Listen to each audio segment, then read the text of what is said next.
Siyam na araw na lamang magsasara na ang voting registration.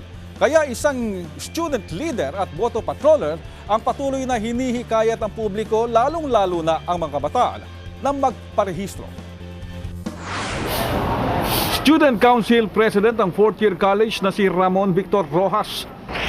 Aktibo sa campus si Ramon at isa sa mga pinagkakabalahan niya ngayon ang halalan sa 2010. Para kay Ramon, malaki ang magiging papel ng kabataan sa eleksyon.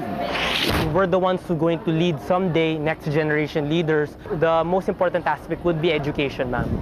We all support education and education how the youth should use their right, especially not just in voting but also to select their candidate.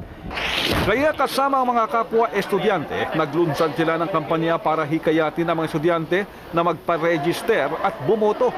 Nagkabit sila ng mga streamer sa campus, namigay ng leaflet at tinuruan ng mga estudyante kung paano magpa-register.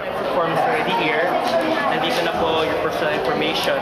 At bilang boto patroller, umaasa si Ramon na madadala niya ang kanyang kampanya hanggang sa labas ng universidad.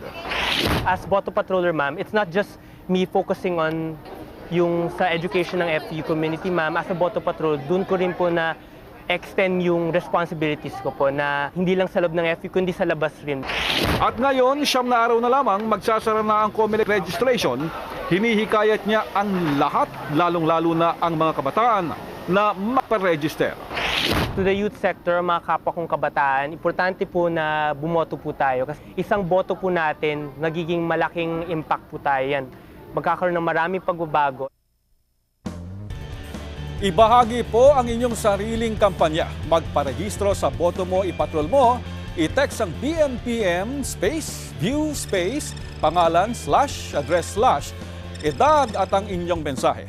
At isend po sa 2366 para sa Globe at ATM subscribers at sa 231 naman sa ibang network.